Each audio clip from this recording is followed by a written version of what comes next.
सभी कोटियों के शिक्षकों का स्थानांतरण एक साथ, बीपीएससी शिक्षकों का भी होगा स्थानांतरण। फिलहाल दिसंबर 2024 तक करें इंतजार। नमस्कार और आदाब आप तमाम दर्शक बंधुओं को, मैं हूं एसके चौधरी। दोस्तों, बिहार के तमाम शिक्षकों के स्थानांतरण को लेकर एक बड़ी खबर सामने उभर कर आई है, जिसके अंतर्गत यह खबर आई है कि तमाम कोटियों के शिक्षकों का स्थानांतरण अब एक साथ ही होगी, जिसमें नियमित शिक्षक से लेकर बीपीएससी शिक्षक और तमाम बिहार के 3.5 लाख नियोजित शिक्षक भी शामिल रहेंगे।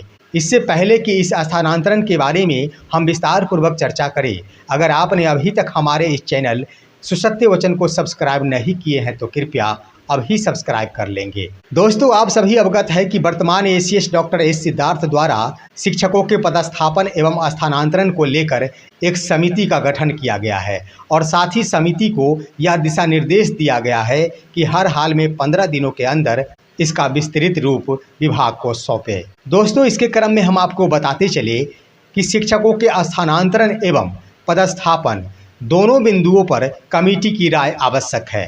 आप सभी गौर करेंगे कि स्थानांतरण का मतलब क्या होता है और पदस्थापन का मतलब क्या होता है। दोस्तों, पदस्थापन का मतलब यही होता है कि जब नई सेवा में तब्दील की जाती है या फिर नई सेवा में बहाल की जाती है, तब उक्त कर्मी का पदस्थापन होता है और जो पूर्व से बहाल रहते हैं या फिर अपनी सेवा में बने रहते हैं, उनका स्थानांतरण होता है। और यह कमेटी का रिपोर्ट देना है स्थानांतरण एवं पदस्थापन दोनों बिंदुओं पर। तो ये स्पष्ट हो चुका है कि नियोजित शिक्षकों के मामले में पदस्थापन का मुद्दा बनता है, क्योंकि नियोजित शिक्षक भले ही पूर्व से बहाल हैं, लेकिन नए पद विशिष्ट शिक्षक पद पर उनका पदस्थापन होगा, यानी उनका नया नामाकरण किया जाएगा, इसलिए उनका पदस्थापन होगा। और इस पदस्थापन में क्या भूमिका निभाई जाएगी, नियोजित शिक्षकों की पदस्थापन की प्रक्रिया में क्या शिक्षकों को राहत दी जाएगी, इस पर विस्तृत रिपोर्ट 15 दिनों के अंदर सौंपने को कहा गया है। वहीं दोस्तों, बीपीएससी शिक्षकों और नियमित शिक्षकों के मामले में कहा जाए तो ये तमाम शिक्षक अपने ही नामाकरण के साथ रहेंगे, यानी उनका ट्रांसफ़र होगा। तो स्पष्ट हो चुका है कि दोनों बिंदुओं पर समिति की मांग की गई है, स्थानांतरण एवं पदस्थापन के बिंदुओं पर। दोस्तों, इन बिंदुओं पर हम आपको बताते चले कि जो भी खबर सामने उभर कर आई है, उसके अनुसार तमाम कोटियों के शिक्षकों का स्थानांतरण एवं पदस्थापन होगा और इसके लिए शिक्षकों को अब कम से कम दिसंबर तक निश्चित रूप से इंतजार करना होगा।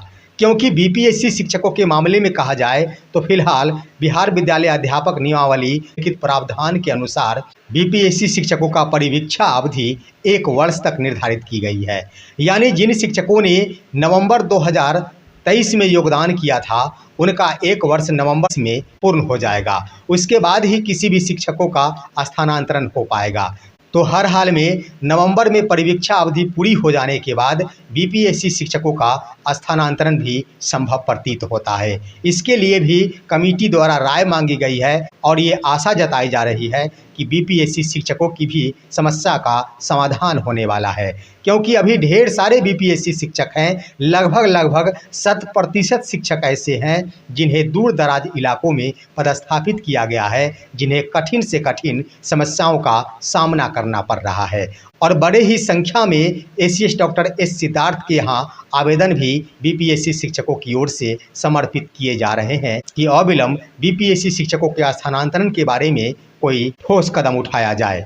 वहीं दोस्तों, ये भी खबर आ रही है कि नियमित शिक्षकों का भी स्थानांतरण होगा, क्योंकि उनका भी स्थानांतरण लगभग 2007 के बाद संभव प्रतीत नहीं हो पाया है। भले ही नियमित शिक्षकों के मामले में प्रोन्नति का मामला हो, उसके अंतर्गत पदस्थापन हुआ है, चाहे प्रधानाध्यापक के पद पर प्रोन्नति का मामला हो या फिर स्नातक ग्रेड में प्रोन्नति का मामला हो, इसके अंतर्गत नियमित शिक्षकों का पदस्थापन हुआ है, ना कि स्थानांतरण हुआ है। तो इसके आधार पर कहा जा सकता है कि काफ़ी लंबा वक्त हो चुका है नियमित शिक्षकों का भी स्थानांतरण किया जाना। ऐसे में दिसंबर 2024 में यह आशा जताई गई है कि इन 3 कोटियों के शिक्षक, जिसमें नियमित शिक्षक, नियोजित शिक्षक और बीपीएससी शिक्षक सभी शिक्षकों का एक साथ स्थानांतरण किया जाएगा। अब दोस्तों स्थानांतरण आखिर कहाँ किया जाएगा, तो इसके बारे में खबर चारों तरफ ये फैल चुकी है और ये भी सामने उभर कर आ चुकी है कि वर्तमान एसीएस डॉक्टर एस सिद्धार्थ हमेशा ही शिक्षकों के पक्ष में सोचते और विचारते हैं। उनकी मंशा कतई नहीं होती कि शिक्षकों को किसी भी प्रकार का समस्या का सामना करना पड़े या फिर शिक्षकों को परेशानी उठाना पड़े। और ये संभावना जताई जा रही है और खबर भी आ रही है कि संबंधित सभी कोटियों के शिक्षकों को होम प्रखंड ही अलॉट किया जाएगा, यानी उनका जो होम प्रखंड है वही उनका स्थानांतरण या फिर पदस्थापन होगा। दोस्तों इसके संबंध में अगर आप जानना चाहेंगे कि आखिर दिसंबर का वक्त क्यों लग रहा है, तो आप सभी अवगत होंगे कि फिलहाल ऑनलाइन माध्यम से ऐप के माध्यम से शिक्षकों का अटेंडेंस की प्रक्रिया जारी है और इसके क्रम में आप सभी अवगत हैं कि फिलहाल 3 महीनों तक ट्रायल की प्रक्रिया जारी कर दी गई है, यानी सभी शिक्षकों को जुलाई, अगस्त और सितंबर महीने तक ऑनलाइन के माध्यम से अटेंडेंस बनाना सुनिश्चित किया गया है। फिलहाल सभी विद्यालयों की ओर से कम एक शिक्षक का प्रतिदिन ऑनलाइन अटेंडेंस होना चाहिए, परंतु शिक्षकों की संख्या ज़्यादा हो रही है और शिक्षकों ने बखूबी अपनी भूमिका निभाते हुए ज़्यादा से ज़्यादा संख्या में ऑनलाइन के माध्यम से यानी ऐप के माध्यम से अपनी उपस्थिति दर्ज कराना शुरू कर दिए हैं। तो इसके संबंध में हम कहना चाहेंगे कि 3 महीनों तक जब ऐप के माध्यम से अटेंडेंस की प्रक्रिया जारी है और ऐप के माध्यम से अटेंडेंस बनाने के लिए विद्यालय का U- कोड होना अनिवार्य होता है, तो तमाम शिक्षकों का लॉगिन आईडी भी संबंधित विद्यालय जहां वो पदस्थापित है वहीं के U- कोड के माध्यम से जनरेट किया गया है। अगर बीच में शिक्षकों का पदस्थापन या फिर स्थानांतरण होता है तो एक बार फिर से शिक्षकों का नया टीचर आईडी जनरेट करना होगा, जो एक कठिन प्रक्रिया होगी। तो 3 महीनों तक निश्चित रूप से यह ट्रायल की प्रक्रिया चलेगी और 3 महीने के बाद ही इस पर कुछ नया फेरबदल हो सकता है। तो इस आधार पर यह कहा जा सकता है कि 3 महीनों तक हर हाल में शिक्षकों का पदस्थापन या फिर स्थानांतरण नहीं हो पाएगा और 3 महीने यानी सितंबर महीने के बाद अक्टूबर महीना आता है और नवंबर महीने में बीपीएससी शिक्षक जिन्होंने TRE 1 के अंतर्गत योगदान लिया है उनकी परिवीक्षा अवधि पूरी हो जाती है। नवंबर में उनकी परिवीक्षा अवधि पूरी होने के उपरांत ही दिसंबर माह 2024 आता है और आप सभी अवगत है कि किसी भी कर्मी का स्थानांतरण वर्ष में 2 बार होता है, जिसमें एक जून महीना होता है और दूसरा दिसंबर महीना होता है। तो जून महीना संपन्न हो चुका है और जून महीने के बाद स्थानांतरण का महीना या फिर पदस्थापन का महीना आता है दिसंबर महीना। तो दिसंबर महीने में निश्चित रूप से एक साथ सभी कोटियों के शिक्षकों का स्थानांतरण एवं पदस्थापन संभव प्रतीत होता है।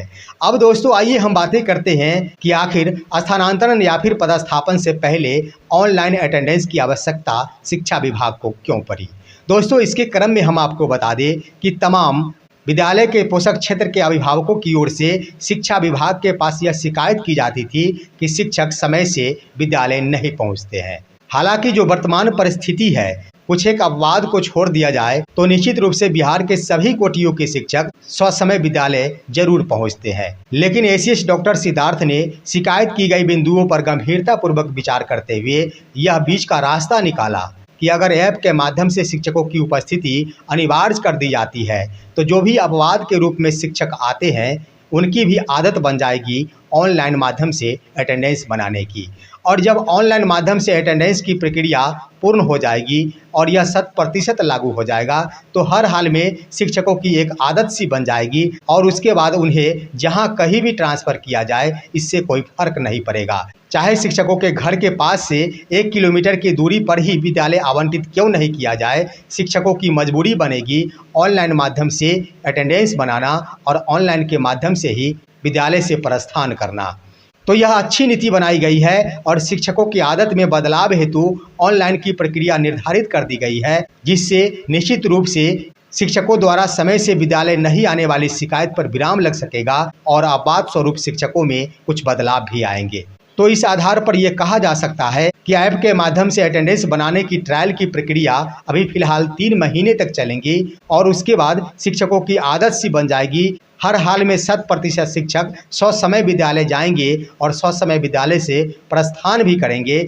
उस समय शिक्षकों का विद्यालय का आवंटन घर के पास के विद्यालय में भी किया जाता है, फिर भी कोई दिक्कत नहीं होगी और कोई गिला शिकवा और ना ही शिकायत अभिभावकों की ओर से रह जाएगी और ना ही किसी भी कोटियों के शिक्षकों की ओर से रह जाएगी। क्योंकि बीपीएससी शिक्षक जिन्हें दूर दराज इलाकों में पदस्थापित किया गया है और अधिकांशतः नियोजित शिक्षक जो अपने घर के पास के विद्यालय में पदस्थापित है, की सुविधा देखकर स्वाभाविक है कि अन्य शिक्षक जो दूर दराज इलाकों से उस विद्यालय में आ रहे हैं उनमें उदासीनता प्रकट होगी। तो इन तमाम समस्याओं का निदान हो जाएगा जब 100% शिक्षकों का ऑनलाइन अटेंडेंस पूर्ण रूपेण लागू हो जाएगी और सभी शिक्षकों का होम ब्लॉक आवंटित कर दिया जाएगा। तो फिलहाल अंत में हम यही कहेंगे कि लगभग सभी कोटियों के शिक्षकों के भाग्य बदलने वाले हैं, दिन लौटने वाले हैं। विशेष रूप से बीपीएससी शिक्षक जो अपने घर परिवार को छोड़कर दूर दराज इलाकों में नौकरी कर रहे हैं, वहीं ढेर सारे ऐसे भी नियोजित शिक्षक हैं जिनकी नियुक्ति वर्ष 2014 के अंतर्गत हुई थी या फिर जिनकी नियुक्ति वर्ष 2022 के अंतर्गत हुई थी। उनके पास भी ढेर सारी समस्याएं हैं। ढेर सारे शिक्षक ऐसे हैं जो लगभग 100 किलोमीटर दूर से आकर विद्यालय योगदान किए हुए हैं और बखूबी अपने परिवार को छोड़कर नौकरी कर रहे हैं। तो निश्चित है 3 से 4 महीने और सभी कोटियों के शिक्षकों को इंतजार करना होगा और दिसंबर 2024 शिक्षकों का नया पदस्थापन एवं स्थानांतरण के लिए खुशखबरी के रूप में उभर कर आएगा। फिलहाल आज की खबर इतना ही। आप सभी हमारी इस वीडियो को लाइक करते हुए तमाम दोस्तों के पास शेयर कीजिए और अब दीजिए अपने ही दोस्त SK चौधरी को इजाज़त। जय हिंद, जय भारत।